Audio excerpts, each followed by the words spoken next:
اعوذ باللہ من الشیطان الرجیم بسم اللہ الرحمن الرحیم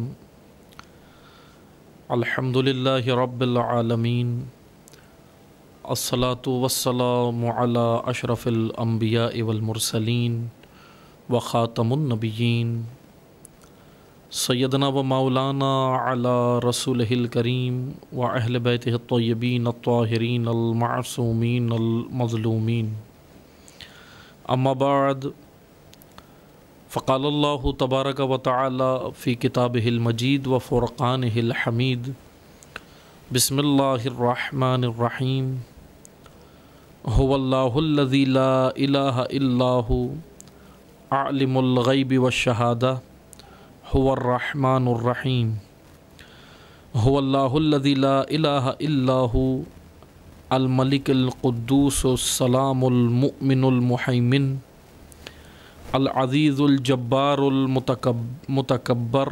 متکبر سبحان اللہ اما یشرکون هو اللہ الخالق البارئ المصور لہ الاسماء الحسنى یسبح لہ ما فی السماوات والارض وهو العزیز الحکیم صدق اللہ العلی العظیم۔ محترم سامعین کرام، السلام علیکم ورحمۃ اللہ وبرکاتہ۔ الحمدللہ اللہ تعالیٰ کی توفیق سے آپ سامعین کی خدمت میں جو موضوع عرض ہو رہا ہے وہ سورہ مبارکہ حشر قرآن مجید کا 59واں سورہ، اس کی تشریح اور تفسیر آپ کی خدمت میں ہم عرض کر رہے ہیں، اور اس سلسلے کی یہ 5ویں نشست ہے، 5واں درس ہے، اور اس میں ہم نے اس سورہ کی آیت نمبر 22 سے آیت نمبر 24 تک تلاوت فرمائی ہے۔ 3 آیات ہم نے تلاوت فرمائی ہیں آج، آیت نمبر 22، 23 اور 24، اور آیت نمبر 24 پر اس سورہ کا اختتام بھی ہو چکا ہے، کیونکہ اس سورہ کے اندر 24 آیات ہیں، ٹوٹل 24 آیات ہیں، اور آج انشاءاللہ کوشش کریں گے کہ ان 3 آیات کی وضاحت آپ کی خدمت میں عرض کریں۔ گزشتہ جو اس سورہ کے اندر جتنے بھی نکات تھے وہ ہم عرض کر چکے ہیں گزشتہ دروس کے اندر۔ اب یہ جو اس سورہ کا آخری حصہ ہے، یہ کہہ لیں آیا 22 سے آیا 24 تک، یہ ایک آخری، کیونکہ ہم نے گزشتہ درس میں بیان بھی کیا تھا گزشتہ کئی دروس میں کہ اس سورہ کے 6 حصے ہیں، جس کو ہم موضوعی طور پر عنوان کے طور پر ہم جس کو اگر تقسیم کر سکتے ہیں تو 6 حصوں میں تقسیم کر سکتے ہیں، اور آج انشاءاللہ ہم اس کے آخری حصے تک پہنچ گئے ہیں، اور اس کے آخری حصے میں آیا 22 سے آیا 24 تک ہے کہ جس میں اللہ تعالیٰ کے اسماء حسنہ کا ذکر ہے، کہ اللہ تعالیٰ کے اسماء اعظم، اسماء حسنہ، اور اس کے علاوہ اس سورہ میں مثلاً خداوند متعال کی صفات کا ذکر کیا گیا ہے، یعنی مکمل اس سورہ کے اندر یہ کہیں کہ آخری حصے میں توحید کے اوپر بحث کی گئی ہے اور توحید بیان کی گئی ہے۔ اللہ تعالیٰ کا سورہ مبارکہ حشر کی 22ویں آیت میں فرمان ہے کہ هو اللہ الذی لا الہ الا هو، کہ وہ اللہ ہے کہ جس کے سوا کوئی خدا نہیں ہے، فقط اللہ ہے۔ اللہ اسم اعظم ہے، اور یہ اس کے اوپر ایک یہ کہہ لیں کہ مدارس کے اندر، علمی مقامات میں یا حوزات کے اندر یا علمی شخصیات میں اس کے اوپر ایک اچھی جو ہے وہ بحث ہوتی ہے کہ هو اللہ الذی کیوں کہا گیا ہے اور کیا سلسلہ ہے۔ ہم آگے بڑھتے ہیں۔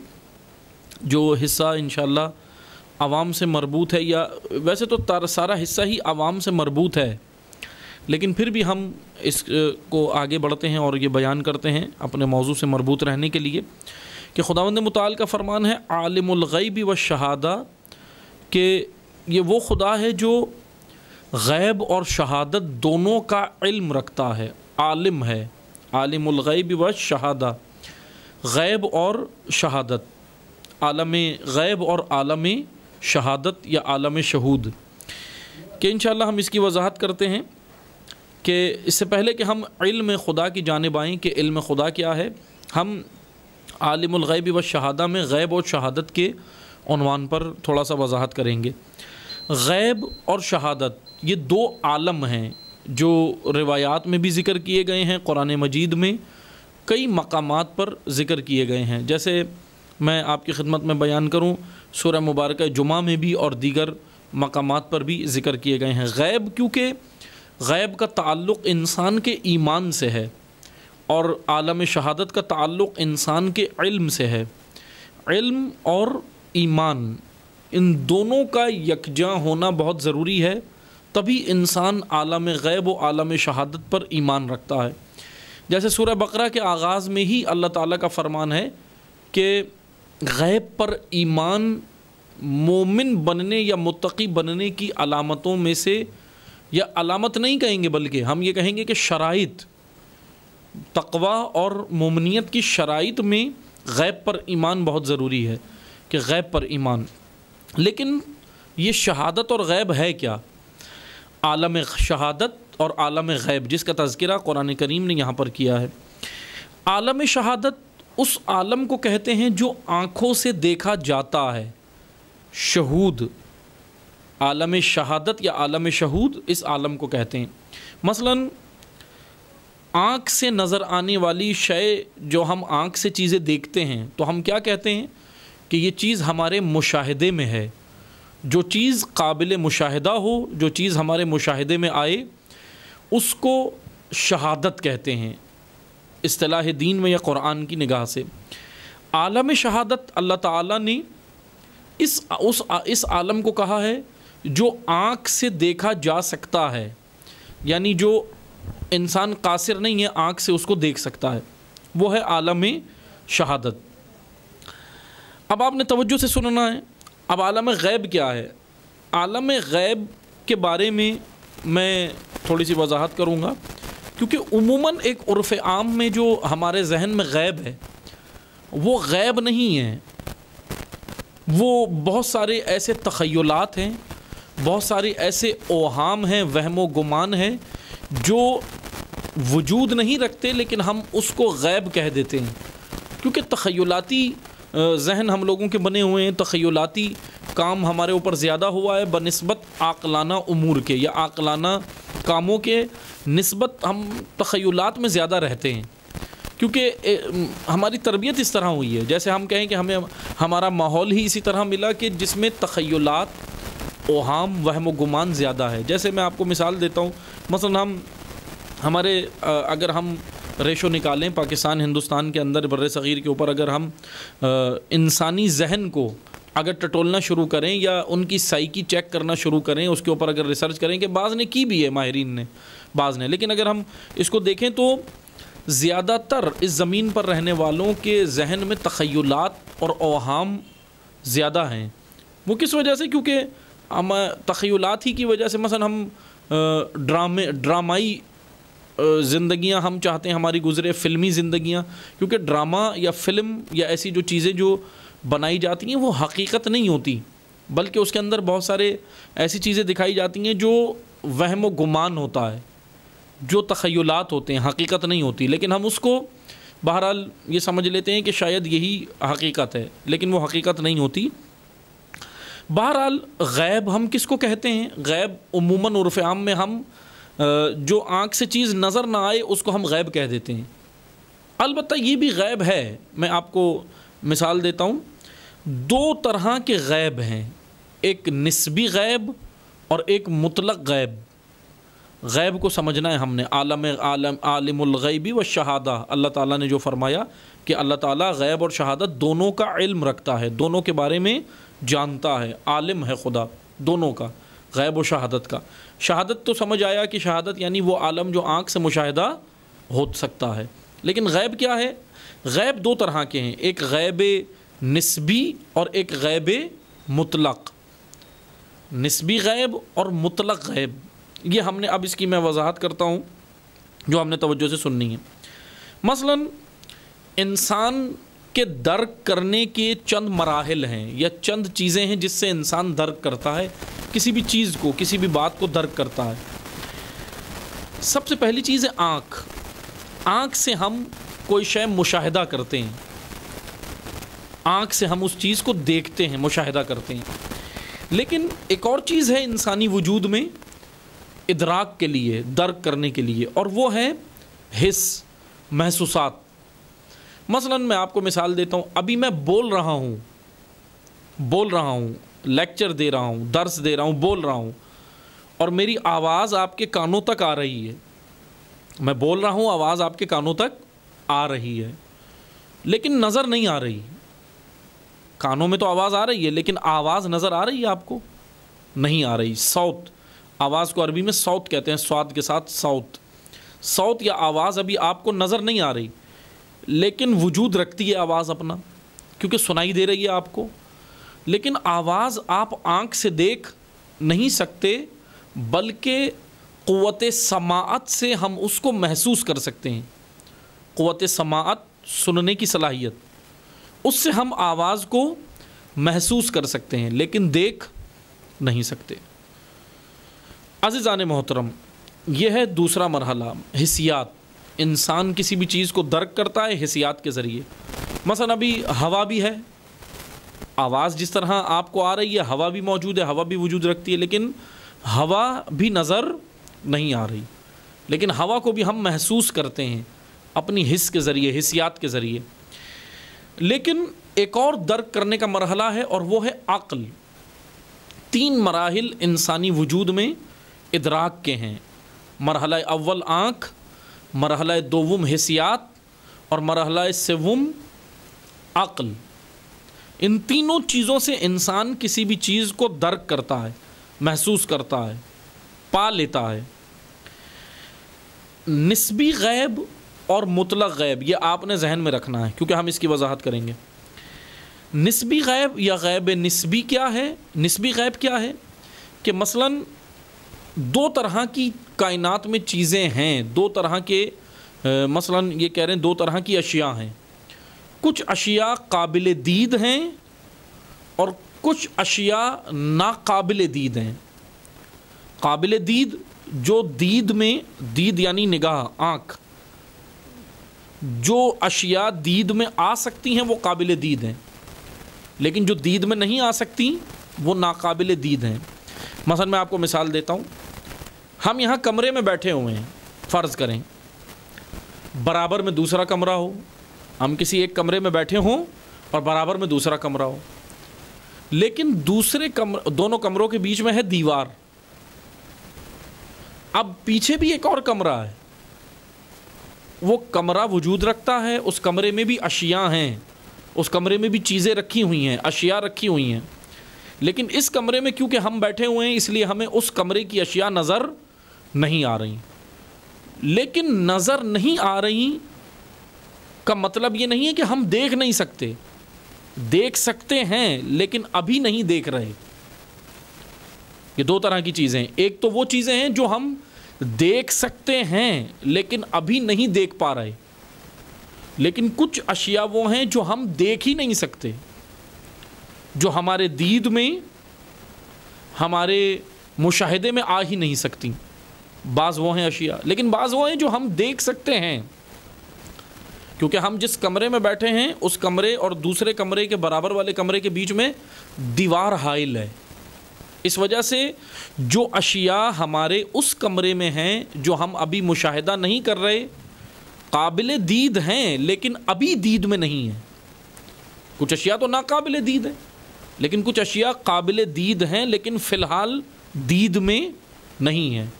تو اسی لیے برابر والے کمرے میں جو اشیاء ہوں ہم ان کو بھی غیب کہیں گے، لیکن وہ ہے غیب نسبی، غیب مطلق نہیں ہے۔ سمجھ آیا تو انشاءاللہ آگے بڑھتے ہیں کہ غیب نسبی اور وضاحت کرتا ہوں۔ مثلا ایک اور مثال دیتا ہوں میں آپ کو، یہ ہے انسانی وجود، ہمارا بدن، ٹھیک ہے؟ بدن کے اندر 2 حصے ہیں ہمارے، ایک بیرونی حصہ ہے، ایک اندرونی حصہ ہے۔ مثلا ہمارے اعضاء و جوارح، بدن کے اعضاء و جوارح، ہاتھ، پاؤں، ناک، کان، یہ سارے اعضاء، سینہ، پیٹ، یہ سارے اعضاء بدن ہیں۔ لیکن یہ بیرونی حصہ جو ابھی ہم باہر دیکھ رہے ہیں ایک دوسرے کے بدن کو، وہ بیرونی حصہ ہے۔ اندرونی حصہ کوئی بھی نہیں دیکھ رہا، پیٹ کے اندر مثلا بدن کے اندر پسلیاں بھی ہیں، بدن کے اندر ہڈیاں بھی ہیں، بدن کے اندر گوشت بھی ہے، بدن کے اندر رگیں بھی ہیں، بدن کے اندر خون بھی ہے، بدن کے اندر دماغ بھی ہے، بدن کے اندر سب کچھ ہے. اس بدن انسانی میں، اس جسم انسانی میں سب کچھ ہے، لیکن وہ اندرونی حصہ ہے، اس کو ہم دیکھ نہیں رہے. لیکن کیا وہ ہے نہیں؟ کیا دیکھ نہیں سکتے؟ دیکھ سکتے ہیں لیکن ابھی نہیں دیکھ رہے.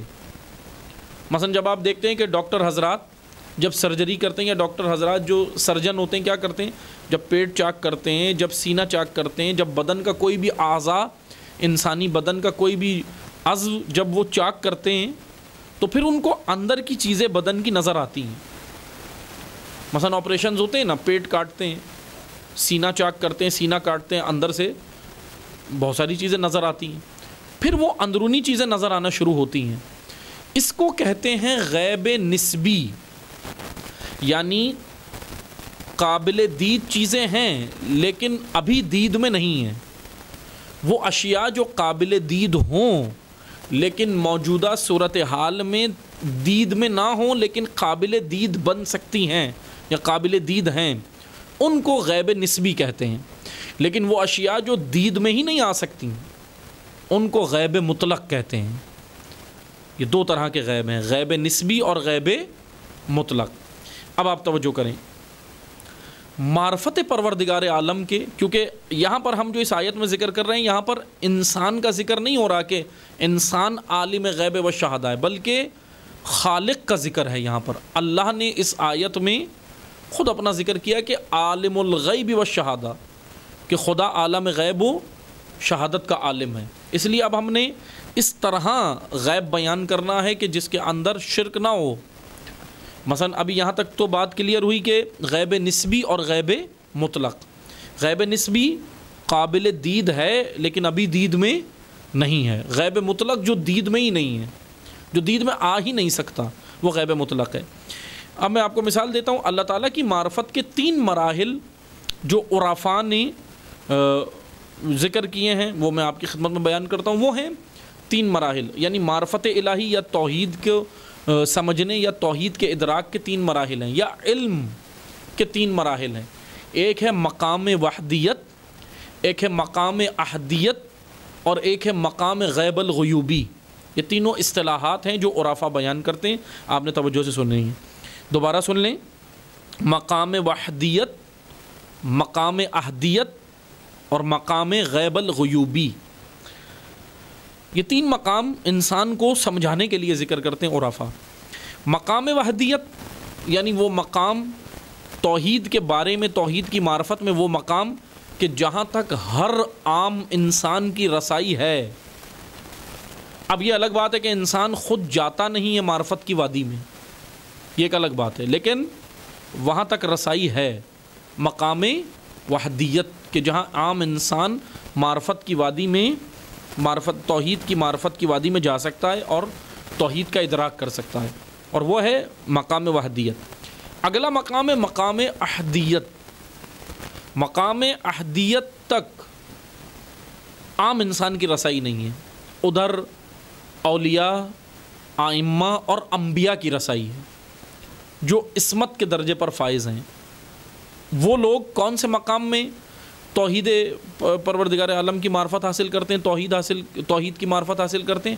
مقام احدیت تک. یعنی اگر نبی بھی، کوئی نبی بھی معرفت الہیہ کی وادی میں جائے اور معرفت کا سفر طے کرے تو وہ مقام احدیت میں ہوتا ہے. یہ 2 مراحل ہیں. لیکن ایک تیسرا مرحلہ ہے مقام غیب الغیوبی. یہاں تک کسی کی بھی رسائی نہیں ہے.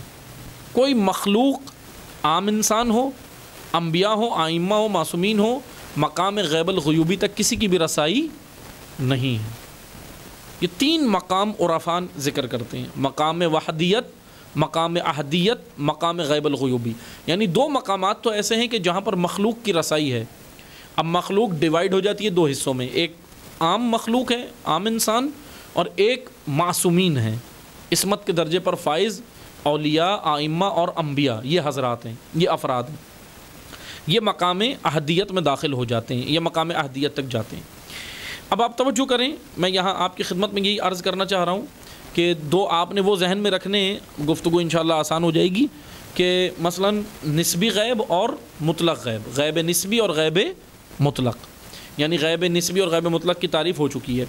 اب آپ آئیں ادھر مقام وحدیت، احدیت اور غیب الغیوبی۔ غیب الغیوبی تک کسی کی بھی رسائی نہیں ہے، وحدیت اور احدیت تک ہے۔ اب ہم جو یہ کہتے ہیں نا کہ مثلا کہ علم لدنی، تشیع کے یہاں ایک چیز، یا آئمہ امامیہ، تشیع امامیہ کے یہاں ایک چیز بیان ہوتی ہے معصومین کے بارے میں، اور وہ ہے علم لدنی، غیب کا علم جس کو کہا جاتا ہے۔ اب ہم نے اسی کو سمجھنا ہے وہ کون سا علم ہے جہاں تک معصومین کی رسائی ہے لیکن عام انسان کی رسائی نہیں ہے، وہ ہے علم لدنی یا غیب کا علم۔ اس کو سمجھنا ہے ہم نے۔ مقام وحدیت عام انسان کی رسائی، مقام احدیت انبیاء اولیاء ائمہ کی رسائی، مقام غیب الغیوبی کسی کی رسائی نہیں۔ یہ جو ہم کہتے ہیں نا کہ علم لدنی، عصمت کے درجے پر معصومین کا فائز ہونا، غیب کا علم ہونا، تو وہ جو علم لدنی ہے وہ بھی نسبی غیب ہے، غیب مطلق نہیں ہے، وہ بھی نسبی غیب ہے، لیکن اس کے درجات ہیں، اس میں عام انسان کی رسائی نہیں ہے۔ جس طرح وحدیت میں عام انسان کی رسائی ہے لیکن مقام احدیت تک رسائی نہیں ہے، اسی طرح احدیت تک انبیاء ائمہ اور معصومین کی رسائی ہے لیکن غیب الغیوبی تک رسائی ان کی نہیں ہے، کیونکہ مخلوق ہیں۔ عزیزان محترم توجہ کریں، یہاں یہ بات ہم نے سمجھنی ہے کہ اللہ تعالیٰ نے ان کو جو غیب کا علم اگر دیا، الہی طور پر اللہ تعالیٰ نے جو ان کو دیا ہے، جو علم لدنی ہے، وہ نسبی غیب ہے، یعنی وہ مقام کہ جو قابل دید ہے، وہ علم جو مخلوق کے درجے کے مطابق ہے اور مخلوق وہاں تک پہنچتی ہے، وہ علم لدنی ہے، لیکن عام مخلوق کی وہاں تک رسائی نہیں ہے، فقط معصومین ائمہ اور اولیاء یا انبیاء کی رسائی ہے، عام آدمی کی نہیں ہے۔ لیکن بعض لوگ یہاں پر آ کر بہت ہی مشکل مرحلہ ہے، کیونکہ یا تو یہ ایسی وادی ہے کہ یا تو یہاں پر آ کر بعض لوگ شرک کا شکار ہو جاتے ہیں، یا پھر ائمہ معصومین کی عصمت کا ہی انکار کر دیتے ہیں، افراط و تفرید کا شکار ہوتے ہیں۔ اسی لیے ہم نے یہ سمجھنا ہے یہ تین مقامات ہیں، وحدیت، احدیت، غیب الغیوبی، نسبی غیب، غیب مطلق۔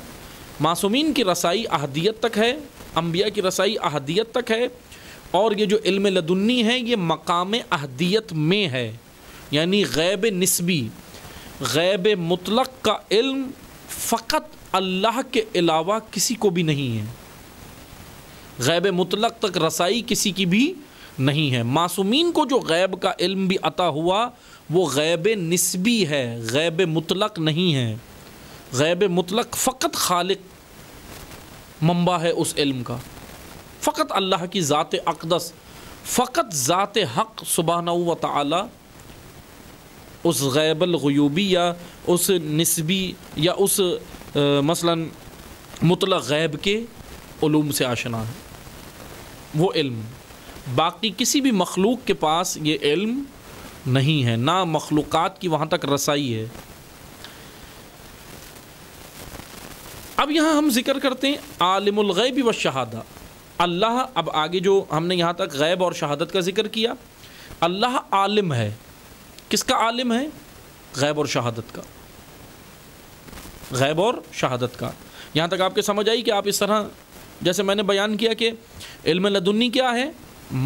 غیب نسبی، غیب مطلق نہیں ہے، غیب مطلق تک کسی کی بھی رسائی نہیں ہے۔ اسی طرح اب اللہ تعالیٰ جو عالم ہے، عالم الغیب والشہادہ، اس آیت کے اندر کہا گیا اللہ عالم ہے غیب اور شہادت کا۔ ذات خداوند تبارک و تعالیٰ کس طرح عالم ہے یہ ہم نے سمجھنا ہے۔ میں نے علم حاصل کیا لیکن وجود میں میرے جہل تھا، اس جہل کی برطرفی کے لیے میں نے علم حاصل کیا۔ مخلوق اسی طرح علم حاصل کرتی ہے، برطرفی جہل ہو تو پھر علم آتا ہے، علم آئے تو برطرفی جہل ہو جاتی ہے۔ اب میں آپ کو 3 مراحل اور بتاتا ہوں سمجھنے کے۔ مثلا میں آپ کو ایک مثال دیتا ہوں. چاند گرہن آپ سب دیکھتے ہیں، ہوتا ہے اکثر، آپ دیکھتے ہیں کہ چاند گرہن ہوا. چاند گرہن کے بارے میں ایک عام لوگوں سے اگر ہم رائے لیں، پہلا مرحلہ عام لوگوں سے پوچھیں تو ان کو معلوم نہیں ہوتا کہ چاند گرہن کس دن ہوگا، چاند گرہن کے مثلا کیا ہیں معاملات، کیا ہیں، کیوں ہوتا ہے، کس دن ہوگا، یہ نہیں معلوم. لیکن اس سے اگلا مرحلہ، عام آدمی سے ایک اگلا مرحلہ ہے، وہ ہے نجومی حضرات آپ نے دیکھے ہوں گے نا، جیسے جو بتاتے ہیں کہ مثلا فلاں دن یہ ہوگا یہ ہوگا. تو نجومی جو ہوتا ہے وہ اپنے علم نجوم کی وجہ سے ایک اندازہ مقرر کرتا ہے. حتماً وہ بھی نہیں کہہ سکتے کہ یہ ہونا ہے یا ہوگا، بلکہ ایک اندازے کے تحت، علم کی روشنی میں اندازے کے تحت وہ کہتے ہیں کہ فلاں دن چاند گرہن ہوگا. لیکن عام آدمی اور نجومی، عام انسان اور نجومی، ان دونوں کے علم میں فرق ہے.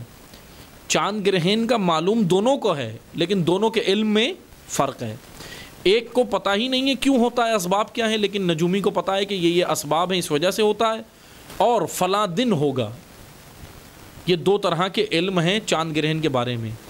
ایک علم عام انسان کو ہے چاند گرہن کے بارے میں، ایک علم نجومی کو ہے. لیکن ایک اور علم ہے، چاند گرہن ہوا، انفارمیشن اور معلومات عوام اور نجومی دونوں دے سکتے ہیں، لیکن چاند گرہن ہونے کے علل و اس کی علت یا اس کا سبب خود اپنے وجود سے نجومی اور عام انسان نہیں بن سکتا. یعنی چاند گرہن ہونے میں نجومی اندازہ لگا کے بتا سکتا ہے اپنے علم کی روشنی میں، لیکن اس چاند گرہن ہونے کی علت و سبب خود نجومی نہیں ہے.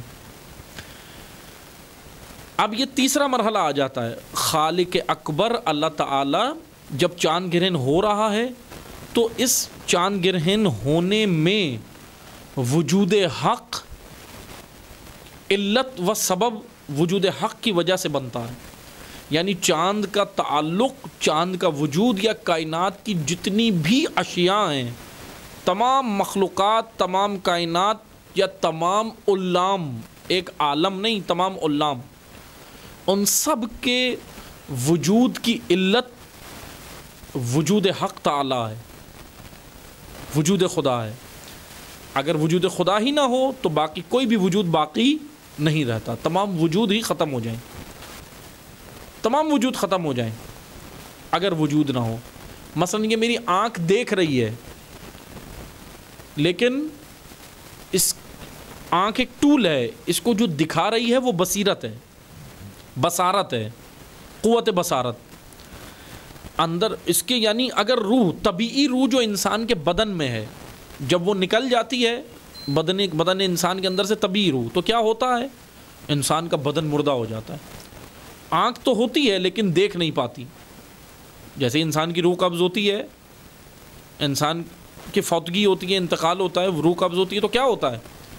بدن کے اعضاء سارے موجود ہوتے ہیں، آنکھ بھی ہوتی ہے، ناک بھی ہوتی ہے، ہاتھ پاؤں، سب چیزیں، پورا بدن وہیں پڑا ہوتا ہے، لیکن وہ بدن حرکت نہیں کر سکتا. کیوں؟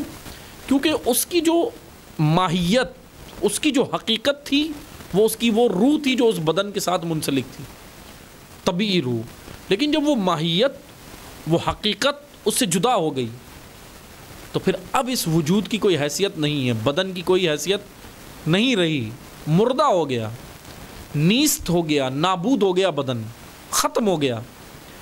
خداوند متعال وجود حق تعالی در اصل علت و سبب ہے کائنات کے علام، تمام علام کے وجود کی. اگر وجود حق تعالی ایک لحظے کے لیے بھی اپنے اس وجود حقانی سے علام کو جدا کر دے، ایک لحظے کے لیے بھی، تو تمام کا تمام عالم نیست ہو جائے گا، نابود ہو جائے گا، مردہ ہو جائے گا، ختم ہو جائے گا. عالم الغیب والشہادہ، یعنی وہ ایسا عالم ہے جو جانتا نہیں ہے. عام آدمی یا مخلوق وہ عالم ہے جو جانتے ہیں، لیکن وجود کے ساتھ، اس معلومات کے ساتھ علت و سبب نہیں رکھتے. میں کوئی چیز جانتا ہوں، میں یہ جانتا ہوں کہ آج رات ہوگی، سورج غروب ہوگا، میں یہ جانتا ہوں کہ زمین گردش کرتی ہے، یہ جاننا اور ہے، لیکن میرا وجود زمین کی گردش کی علت و سبب نہیں ہے۔ ذات حق ایسی عالم ہے وہ ذات کہ تمام معلومات کے ساتھ اس کا وجود علت و سبب بنا ہوا ہے۔ اگر وجود حق نہ ہو تو وہ معلومات ہی ختم ہو جائیں، وہ علم ہی ختم ہو جائے جو ہم بتا رہے ہیں، جو ہم پڑھ رہے ہیں، جو ہم دیکھ رہے ہیں۔ اللہ کی ذات کیسی عالم ہے، یہ تیسرا مرحلہ ہے۔ پہلا تھا وہ ہم نے مثال دی تھی کہ عام عوام نجومی لیکن عام عوام اور نجومی چاند گرہن بتا سکتے ہیں، لیکن چاند گرہن ہونے کا سبب نہیں ہے۔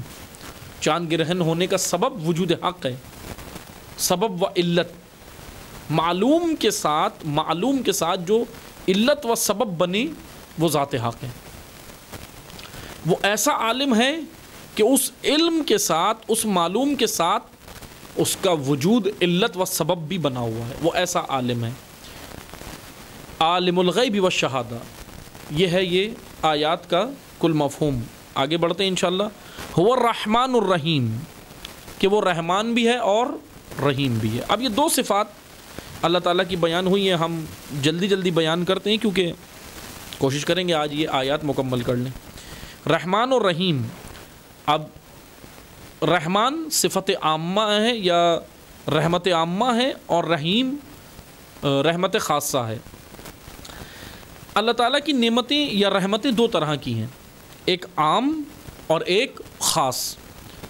مثلا کچھ نعمتیں مشترک ہیں، آپ دیکھ سکتے ہیں کافر ہو، مومن ہو، منافق ہو، جو بھی ہو، اللہ تعالیٰ کی نعمتیں اس کو مل رہی ہیں۔ یعنی میں اور وضاحت کے ساتھ کہتا ہوں، کچھ نعمتیں اللہ تعالیٰ کی مشترک ہیں تمام مخلوقات کے لیے، انسان، حیوان، نباتات، چرند پرند، زمین، کہکشانے، درخت، اور یہ تمام کے تمام جو ہیں مثلا یہ جتنے بھی ہمیں فلکیات میں نظر آتے ہیں، یہ ساری چیزوں کے لیے، مثلا میں آپ کو مثال دیتا ہوں، ان ساری چیزوں کے لیے ایک سب سے بڑی نعمت ہے سورج، اللہ تعالیٰ کی نعمت ہے۔ سورج ایک ایسی نعمت ہے جو یہ کہہ لیں گے رحمت بھی ہے اللہ کی جانب سے۔ یہ ایسی رحمت ہے اللہ تعالیٰ کی کہ اس سورج سے تمام عالم مستفید ہو رہا ہے۔ جانوروں کو بھی اس سورج سے فائدہ ہے، اس سورج کی روشنی سے، انسانوں کے لیے بھی فوائد ہیں، زمین کے لیے بھی فوائد ہیں، پانی کے لیے بھی فوائد ہیں اس سورج کی روشنی سے، درختوں کے لیے بھی فوائد ہیں، چرند پرند، نباتات، ہر شے کے لیے فوائد ہیں۔ تو یہ معلوم ہوا کہ اس نعمت اور اس رحمت کے اندر انسان کے ساتھ دیگر مخلوقات بھی شامل ہیں۔ فقط انسان اس بات پر نہیں اترا سکتا کہ سورج صرف میرے لیے نعمت ہے، سورج تمام عالم کے لیے نعمت ہے۔ اب یہ نعمت تو ہو گئی فقط تمام انسان، حیوان، نباتات، تینوں کے لیے مشترک نعمت سورج ہو گئی۔ لیکن کچھ نعمتیں ایسی ہیں جو حیوان اور انسانوں کے لیے مختص ہیں، مخصوص ہیں۔ اس میں حیوان انسان کے ساتھ شامل ہیں، نباتات نہیں ہیں۔ کسی نعمت میں نباتات حیوان انسان کے ساتھ شامل ہیں، انسان نہیں ہے۔ لیکن کچھ نعمتیں ایسی ہیں، کچھ رحمتیں ایسی ہیں جو ذات حق نے فقط انسان کے لیے مختص کی ہیں۔ جیسے عقل نعمت ہے، بہت بڑی رحمت و نعمت ہے۔ عقل اللہ نے جانور کو نہیں دی، عقل اللہ نے نباتات کو نہیں دی، عقل اللہ نے کہکشانوں کو، سیاروں کو، منظوموں کو، پانی کو، ان کو نہیں دی، اپنی اور مخلوقات کو نہیں دی، انسان کو دی ہے۔ تو عقل جیسی نعمت یا رحمت جب آتی ہے تو انسان دیگر مخلوقات سے پھر جدا ہو جاتا ہے، اس نعمت میں یہ پھر یکساں نظر آتا ہے، اس نعمت میں پھر یہ منفرد نظر آتا ہے، الگ ہو جاتا ہے۔ یہ نعمت انسان کو ملی ہے، عقل۔ لیکن عزیزان محترم، اب انسانوں کے اندر ڈویژن کریں، انسانوں کے اندر کفار بھی ہیں، انسانوں کے اندر مومن بھی ہیں، انسانوں کے اندر منافق بھی ہیں، انسانوں کے اندر فاسق بھی ہیں۔ یہاں تک تو بات کلیئر ہوئی کہ انسانوں کے لیے نعمت سب مشترک، سب انسانوں کے لیے عقل جیسی نعمت مشترک، رزق، کھانا پینا، یہ سب نعمتیں سب انسانوں کو اللہ تعالیٰ دے رہا ہے کیونکہ رب العالمین ہے۔ لیکن کچھ نعمتیں اللہ تعالیٰ نے مخصوص کر دی ہیں فقط مومنین کے لیے، اس سے نہ کافر فائدہ اٹھا سکتا ہے، اس سے نہ منافق، اس سے نہ فاسق۔ وہ نعمتیں جو اللہ تعالیٰ نے تمام مخلوقات کو دینی ہیں، ان نعمتوں کی وجہ سے خداوند متعال رحمان ہے، صفت رحیمیت ہے، اس میں رحمانیت ہے صفت، لیکن وہ نعمتیں جو مختص فقط اس کے برگزیدہ، اس کے ان بندوں کے ساتھ، اس کے مطیع بندوں کے ساتھ، اس کے متقی بندوں کے ساتھ اور اس کے مومن بندوں کے ساتھ جو نعمتیں مختص ہو گئیں، اس کی وجہ سے خداوند متعال کی جو صفت ہے وہ صفت رحیمیت بھی ہے، یعنی وہ رحمان بھی ہے اور رحیم بھی ہے۔ رحمان اس لیے ہے کہ سب کو نعمتیں دے رہا ہے مشترک، اور رحیم اس لیے ہے کہ ایک خاص عنایت و عطا اپنے مطیع بندوں کو عطا کرتا ہے، وہ ان کے لیے ہے۔ لیکن وہ نعمتیں جو صفت رحمانیت کی وجہ سے ہیں، وہ کچھ نہ کرنے پہ مل رہی ہیں، ایسے ہی مل رہی ہیں، نہ کرنے پہ وجود ہے مل رہی ہیں، وہ نعمتیں خود ہی مل رہی ہیں۔ لیکن کچھ نعمتیں جو صفت رحیمیت، رحیم ہونے کی وجہ سے ہیں، وہ نعمتیں انسان کو کچھ نہ کرنے پہ نہیں ملتی، بلکہ اپنی لیاقت، اپنی صلاحیت، اپنی استعداد کو بروئے کار لا کر اس کی اطاعت کے بعد پھر حاصل ہوتی ہیں۔ یہ نعمتیں اور ہیں، یہ لطف اور ہے پروردگار عالم کا، اس لیے وہ رحمان بھی ہے اور رحیم بھی ہے۔ یہ ہیں دو پروردگار عالم کی دو صفات کہ رحمان اور رحیم۔ آگے اگلی آیت ہے، هو اللہ الذی لا الہ الا ہو، اللہ کے سوا کوئی معبود نہیں ہے، وہ اللہ ہے کہ جس کے سوا کوئی خدا نہیں ہے۔ الملک القدوس، وہ مالک حقیقی ہے۔ ایک اور صفت ذکر ہوئی اللہ تعالیٰ کی کہ وہ مالک ہے۔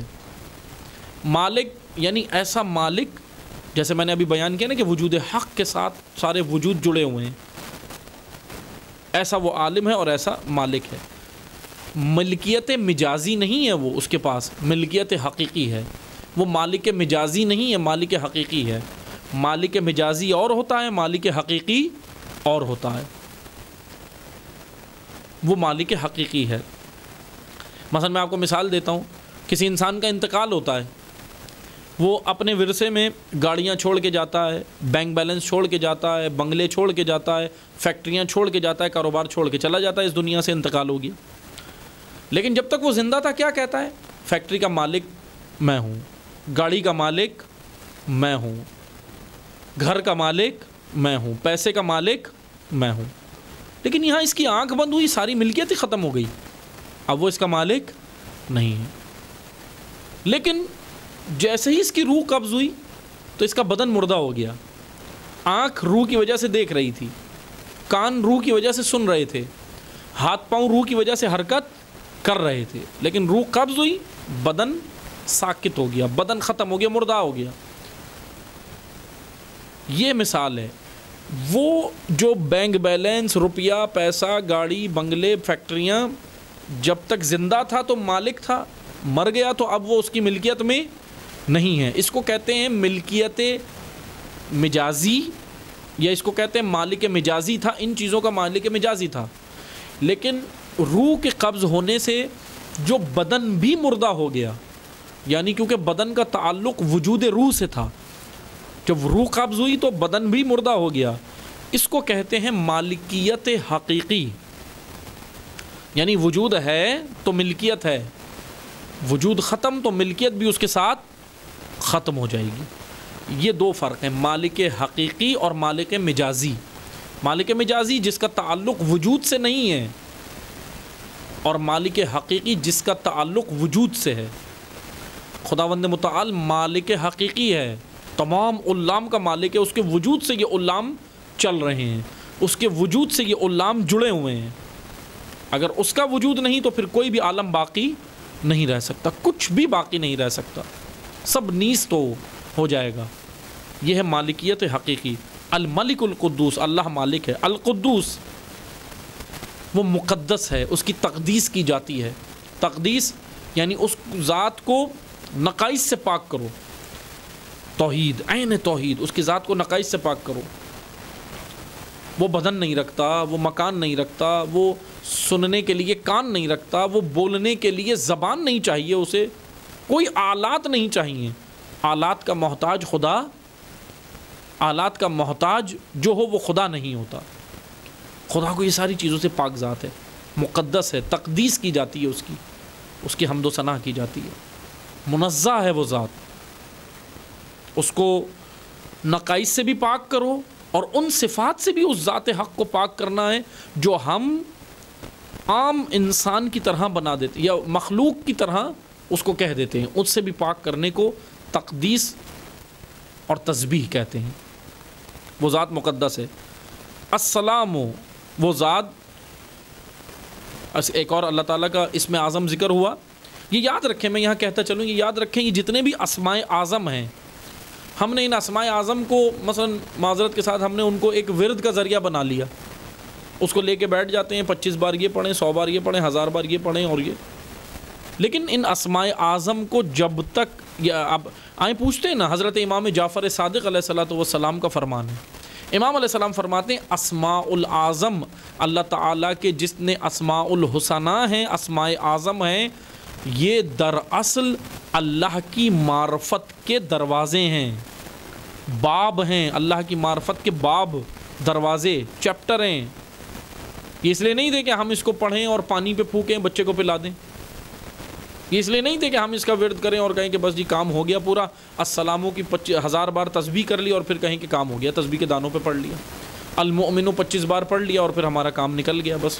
نہیں، یہ معرفت کے دروازے ہیں، معرفت کے. اسماء اعظم یا اسماء الحسنہ پروردگار دراصل اللہ کی معرفت کی، توحید کی وادی میں جانے کے دروازے ہیں. ان کو ہم نے سمجھنا ہے. السلام یعنی وہ سلامتی والا ہے، سلامتی عطا کرتی ہے وہ ذات. المؤمن، اللہ مومن ہے، یہ تو بندے کو بھی کہا گیا مومن ہے. اب مخلوق اور خالق کی مومنیت میں کیا فرق ہے؟ مومن یا لفظ امن سے ہے، امن جائے امن میں آنے کو کہتے ہیں، جو امن میں آ جائے اسے مومن کہتے ہیں. جب ہم بندے کو، جب ہم انسان کو، جب ہم مخلوق کو کہتے ہیں نا مومن، تو اس کا مطلب یہ ہوتا ہے کہ یہ جائے امن پروردگار میں جائے گا تو مومن بنے گا، قانون الہی میں جب داخل ہوگا تو مومن بنے گا، اس جائے امن میں جانے کی وجہ سے مومن ہے. لیکن اللہ کیسے مومن ہے؟ اللہ ایسے مومن ہے کہ وہ امن فراہم کرنے والی ذات ہے. خدا کی ذات خود امن میں نہیں جائے گی، امن کی خالق اور امن کو فراہم کرنے والی ذات خدا کی ہے، اس لیے وہ مومن ہے. المہیمن، وہ ذات مہیمن ہے. یہ سارے میں الفاظ، یہ سارے اسماء اعظم ہیں پروردگار عالم کے. المہیمن، یہ آپ سنتے بھی ہیں قرأت کے اندر، قرآن کے اندر یہ سنتے ہیں. المہیمن، مہیمن کہتے ہیں حفاظت یا نگہبانی کو، نگرانی کو، حفاظت کرنا، نگرانی کرنا. وہ ذات حق حفاظت بھی کرتی ہے، نگرانی کرتی ہے، وہ مہیمن ذات ہے. مہیمن، توجہ کریں، حفاظت کئی طرح کی ہوتی ہے. ایک حفاظت وہ ہے جو بکریوں کے ریوڑ کی چرواہا کرتا ہے. ایک حفاظت وہ بھی ہے جو بکریوں کے ریوڑ کی چرواہا کرتا ہے. ایک حفاظت وہ ہے جو باپ اولاد کی کرتا ہے، جو ماں اولاد کی کرتی ہے. دونوں حفاظتوں میں فرق ہے. وہ حفاظت جو چرواہا، کسی کی بکریوں کے لیے چرواہے کو رینٹ پر رکھا گیا ہے، کسی کی بکریاں چرانے کے لیے چرواہے کو اس کے عوض مال ملتا ہے، پیسہ ملتا ہے، اس کے لیے وہ جو حفاظت کرتا ہے وہ حفاظت اور ہے. لیکن وہ حفاظت جو والدین اولاد کی کرتے ہیں، وہ حفاظت اور نگرانی و نگہداشت وہ اور ہے. دونوں میں فرق ہے. مثلا یا میں ایک اور مثال دیتا ہوں. عموماً ہوتا یہ کہ بعض گھرانوں کے اندر چھوٹے بچے ہوتے ہیں، کیونکہ بڑے ڈیجیٹل گھرانے ہو گئے نا آج کل. چھوٹے بچے ہوتے ہیں، بعض جو اسٹینڈرڈ کی فیملیاں ہیں جو اپنے آپ کو اسٹینڈرڈ کا ظاہر کرتی ہیں، ان میں اکثر یہ ہوتا ہے. اور بہرحال جو نہیں بھی ہوتا تھا تو فلمیں ڈرامے دیکھ کے شروع کر دیے، وہ ہوتا ہے. بہرحال وہ کیا ہے کہ کرتے کیا ہے، بچی کی ولادت ہوتی ہے، بچے کی ولادت ہوتی ہے گھر میں، تو اگر ماں باپ دونوں جاب کر رہے ہو تو ان کے پاس ٹائم نہیں ہوتا، تو گھر میں دایا رکھتے ہیں. وہ ایک ماسی دایا کام کرنے والی رکھتے ہیں، بچے کو سنبھالنے والی رکھتے ہیں. چھوٹے بچے کو 2-4 مہینے کے 5 مہینے کے بچے کو سنبھالنے کے لیے رکھتے ہیں. وہ دایا کیا کرتی ہے؟ نگہداشت، حفاظت، نگرانی. وہ کرتی ہے، اور ایک حقیقی ماں جو اس بچے کی حقیقی ماں ہو وہ بھی حفاظت اور نگرانی اور نگہداشت کرتی ہے۔ اب اس کی تو نہیں کرتی جس کے لیے دایا رکھی ہے، کیونکہ اگر اس کو خیال ہوتا تو خود کرتی، لیکن دوسرے جو دو قسم کی خواتین اس وقت بچے کی نگہداشت کی میں مثال دے رہا ہوں۔ ایک وہ ہے جو دایا ہے، جو پیسوں کے عوض رکھی گئی، اس کو پیسے ملیں گے، اس کو تنخواہ ملے گی، اس کو اس کام کے پیسے ملیں گے، اس وجہ سے وہ کام یہ کر رہی ہے، وہ نگہداشت کے لیے، حفاظت کے لیے، نگرانی کے لیے رکھی۔ لیکن دوسری جو ہے وہ خود ماں ہے، بچے کی ماں ہے، وہ حفاظت پیسوں کے لیے نہیں کرتی بچے کی، وہ نگرانی اور نگہداشت پیسوں کے لیے نہیں کرتی۔ اب دونوں کی حفاظت میں بھی فرق ہے۔ دایا صرف حفاظت کرے گی، صرف حفاظت کر لے گی، دیکھ لے گی کچھ کر رہا ہے، ٹھیک ہے، دیکھ لے گی آگے پیچھے جا کے، لیکن ماں کی حفاظت الگ ہوگی۔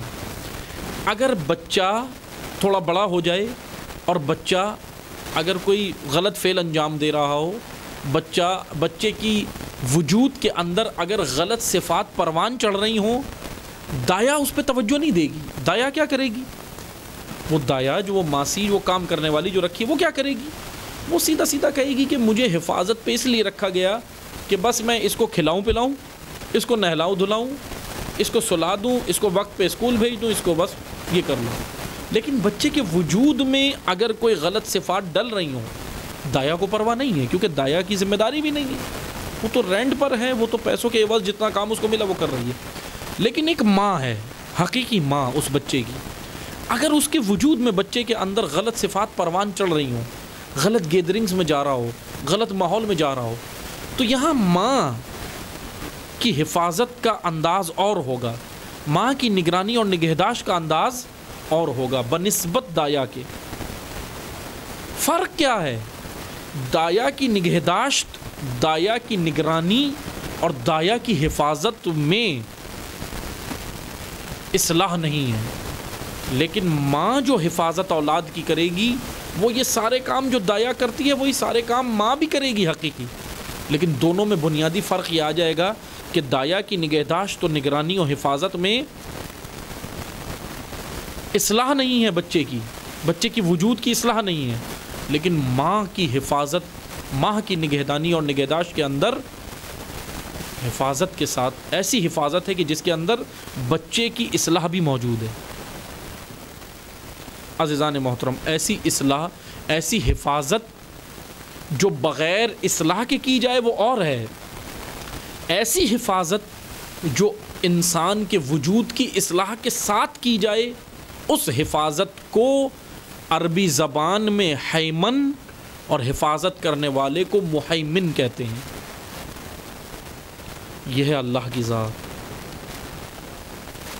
ہمارے وجود کی اصلاح کی کتنی پرواہ کرتی ہے وہ ذات حق۔ محیمن ہے وہ ایسی حفاظت نہیں کر رہا کہ بس ٹھیک ہے کھانا تو دے دیا، رزق تو دے دیا، کھاؤ پیو عیش کرو، اس دایا کی طرح حفاظت نہیں کر رہا خدا ہمارے وجود، بلکہ پھر وہ کیا کرتا ہے؟ اصلاح کے لیے ہمیں بہانے دیتا ہے، اصلاح کے لیے ہمیں فراہم کرتا ہے، کبھی ماہ رجب دے دیتا ہے، کبھی ماہ شعبان دیتا ہے، کبھی ماہ رمضان دیتا ہے، کبھی لیلۃ الرغائب دیتا ہے، کبھی لیلۃ القدر دیتا ہے، کبھی شب قدر دیتا ہے۔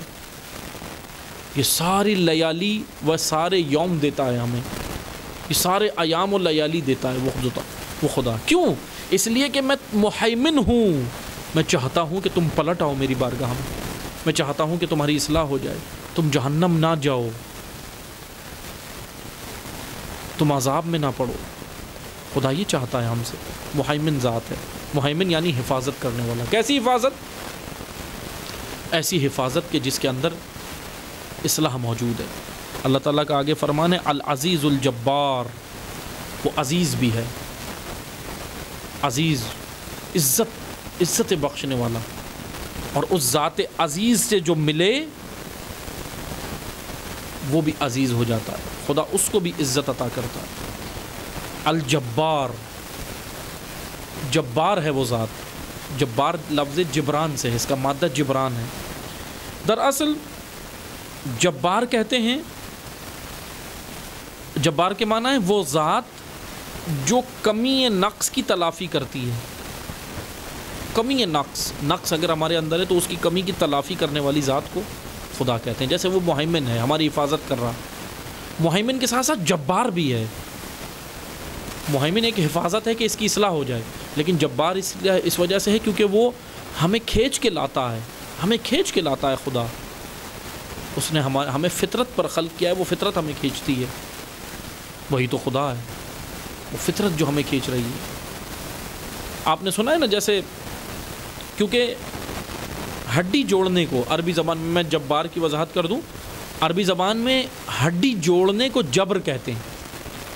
اردو میں جبر کہتے ہیں زبردستی کو، ٹھونسنے کو، لیکن عربی زبان میں جبر کہتے ہیں ہڈی جوڑنے کو. ٹوٹی ہوئی ہڈیاں اگر جوڑی جائیں اس کو جبر کہتے ہیں، اور ہڈی جوڑنے والے کو مجبر کہتے ہیں. جبر ہڈی جوڑنا اور مجبر ہڈی جوڑنے والا، ہڈی جوڑنے والے کو مجبر کہتے ہیں. جیسے آپ نے سنا ہے اس فقہی اصطلاح ہے وضوء جبیرہ.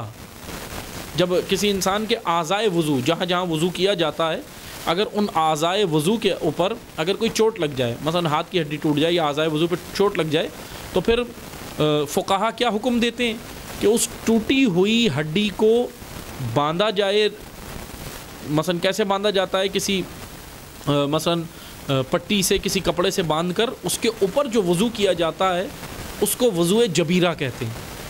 اس کو وضوء جبیرہ بھی اسی لیے کہتے ہیں کیونکہ ٹوٹی ہوئی ہڈی کے اوپر کیا جاتا ہے، اس لیے وضوء جبیرہ کہتے ہیں. جبر ٹوٹی ہوئی ہڈی، مجبر ہڈی جوڑنے والا، ہڈی جوڑنے والا. خداوند متعال کی ذات جبار ہے. وہ ہم اگر ہم اس کی راہ سے ٹوٹ جائیں، نکل جائیں، ادھر چلے جائیں، ادھر چلے جائیں، وہ اتنی کریم ذات ہے پھر بھی ہمارے حال پہ نہیں چھوڑتا، ہمیں پھر بھی چاہتا ہے. وہ جبار ہے، اس کے اندر صفت جباریت ہے، جبران ہے. وہ کیا کرتا ہے؟ وہ ہمیں واپس لاتا ہے. وہ ہمارے ٹوٹے ہوئے وجود کو جو راہ سے ٹوٹ گیا تھا اس کو جوڑتا ہے، اپنی راہ پہ قائم کرتا ہے. اسی لیے وہ ذات جبار ہے. المتکبر، تکبر اور بڑائی فقط اسی کی ذات کو ہے. سبحان اللہ عما یشرکون، پاک ہے وہ ذات جو شرک سے وہ ذات پاک ہے. یہ آیا 22 اور 23 تھی. وہ ذات شرک سے پاک ہے. اللہ تعالیٰ کی ذات پاک ہے. اما یشرکون، ان لوگوں سے جو شرک کرتے ہیں. سبحان اللہ اما یشرکون، شرک کرنے والوں سے ذات پاک ہے. آخری آیت نمبر 24 ہے، لیکن انشاءاللہ اس کو اگلے درس میں انشاءاللہ بیان کریں گے. آج یہ رہ گئی ہے، وقت زیادہ ہو گیا. آیت 23 تک آج ہم نے پڑھی ہے. آخری آیت 24 اس سورے کی رہ گئی ہے کہ انشاءاللہ پھر اس کو ہم اگلے درس میں آپ کی خدمت میں بیان کریں گے. والسلام علیکم ورحمۃ اللہ وبرکاتہ.